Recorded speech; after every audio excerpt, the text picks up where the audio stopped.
Et bonjour tout le monde et bienvenue à toutes et à tous sur la chaîne de Professionnel Geek.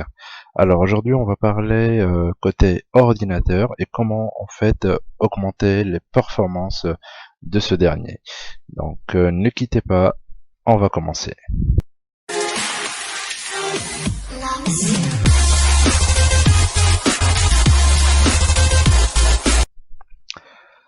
Alors pour aujourd'hui on va parler en fait de quelques astuces, 4 astuces environ qui vous permettront d'optimiser les meilleures performances possibles au niveau de votre ordinateur et bien sûr sans logiciel.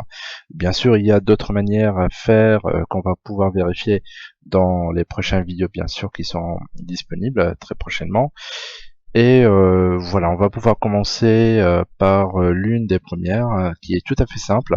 Donc quand vous êtes bien sûr sur votre bureau, en bas à gauche sur l'icône de Windows, il suffit de faire un clic droit et appuyer sur exécuter.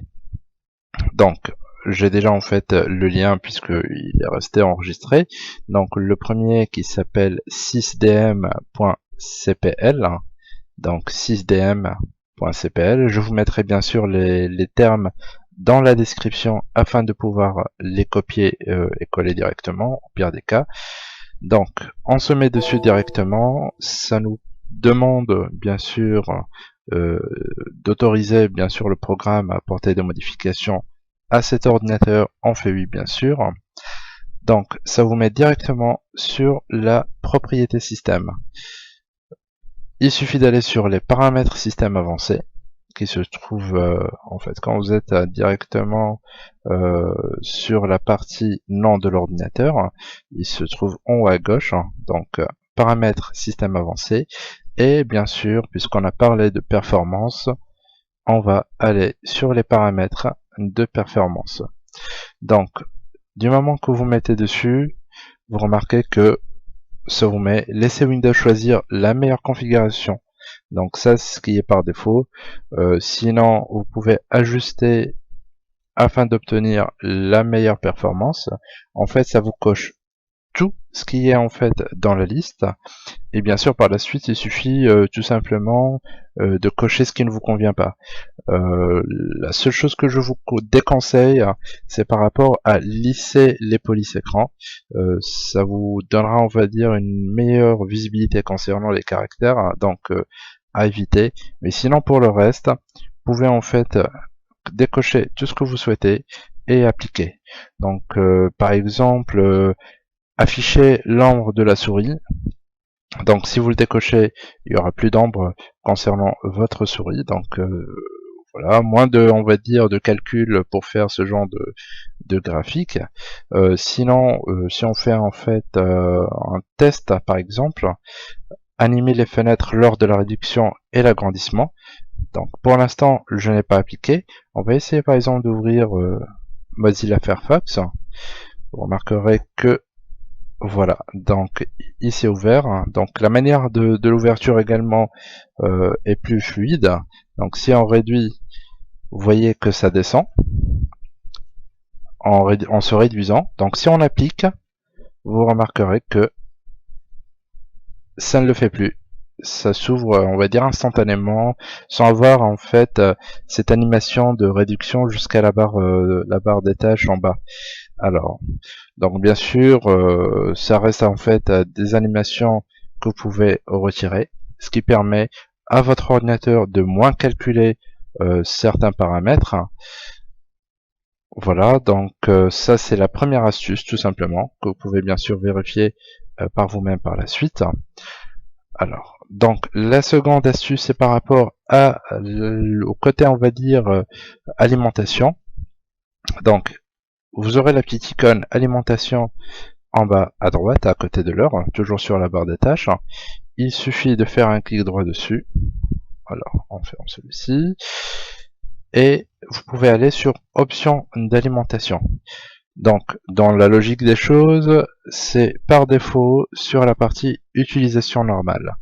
Donc soit en fait à ce moment-là, normalement en fait vous devez avoir soit utilisation normale ou économie d'énergie. Après si vous descendez, vous devez avoir meilleure performance, ou plutôt performance élevée. Donc actuellement il est déjà affiché, il suffit tout simplement de le cocher, et on part sur modifier les paramètres du mode. Donc là vous pouvez augmenter la luminosité, voilà, donc tout ce qui est par rapport à l'écran, et ce qui nous intéresse c'est modifier les paramètres d'alimentation avancés. Donc si on se met dessus, il suffit tout simplement de faire performance élevée, donc l'activer. Vous remarquerez que ça va en fait mettre le tout au maximum, genre la carte graphique également. Donc si on se met dessus, vous voyez maximum performance, que ce soit sur la batterie comme sur le secteur. Donc voilà, ce genre de choses, vous pouvez également le modifier afin d'avoir de meilleures performances. Je ne vous conseille pas de le faire si vous utilisez en fait votre ordinateur en mode batterie. Donc c'est surtout si vous êtes en fait chez soi, donc toujours branché sur son secteur électrique, ou par exemple son ordinateur bureau qui est, on va dire, une tour, donc qui n'aura pas, on va dire, à se déplacer, qui est toujours alimenté de façon continue. Alors la seconde, ou plutôt la troisième partie, c'est dans la partie poste de travail, et on part sur le disque dur. Donc sur ce dernier, il suffit de faire un clic droit propriété. Donc ça vous met nettoyage de disque sur lequel vous cliquez. Donc ça va commencer à calculer, et après ça dépend de chaque ordinateur. Donc le temps que ça charge, et ça vous donne en fait nettoyage de disque dur, donc actuellement pour le C, puisqu'on a sélectionné le disque C. Donc tous ces fichiers bien sûr sont inutiles, donc ça reste un cache que vous pouvez en fait nettoyer directement en cochant toutes ces cases. Donc là c'est déjà fait, et on peut faire nettoyer les fichiers système. Bien sûr, toujours ça vous demandera une autorisation, et ça commencera en fait à effectuer le nettoyage directement. Voilà, donc une barre en fait de nettoyage s'est ouverte, donc c'est en cours de vidage de tout ce qui est mémoire, etc. Et donc du moment que c'est terminé, vous pouvez bien sûr fermer tout cela. Donc on va annuler pour l'instant, parce que sinon ça va rester en fait en cours de chargement.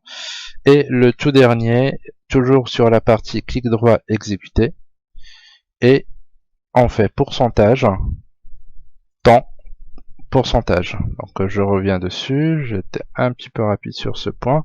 Alors voilà, donc pourcentage, temps, pourcentage, on appuie sur OK, ça nous donne en fait toutes les informations également au niveau du cache, également qu'on peut retirer directement en tout sélectionnant et tout simplement en supprimant. Bien sûr, il y a certaines choses qui sont toujours en cours d'utilisation que vous ne pouvez faire qu'à partir du prochain démarrage. Donc du moment que vous allumez votre ordinateur, faire cette démarche directement, comme ça votre ordinateur est bien vidé au niveau de son cache mémoire, je dirais. Alors donc voilà, il faut toujours autoriser. Celui-ci on va ignorer, et voilà, on va ignorer puisque je suis toujours en cours d'enregistrement sur Camtasia. Et ce qu'on va faire ceci pour tous les éléments actuels.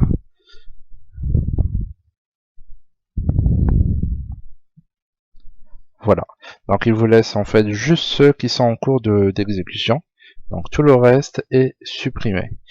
Voilà, c'était tout simplement les astuces actuelles qui vous permettront d'optimiser les meilleures performances possibles au niveau de votre ordinateur, à utiliser avec des pincettes, comme on dit, et surtout n'hésitez pas à poser des questions si vous avez voilà, le moindre problème. On sera toujours là pour bien sûr vous aider et vous répondre. N'hésitez surtout pas à laisser des commentaires, et surtout abonnez-vous à notre chaîne tout simplement afin que vous puissiez avoir les meilleures vidéos possibles dans les jours à venir. Sur ce, une agréable journée.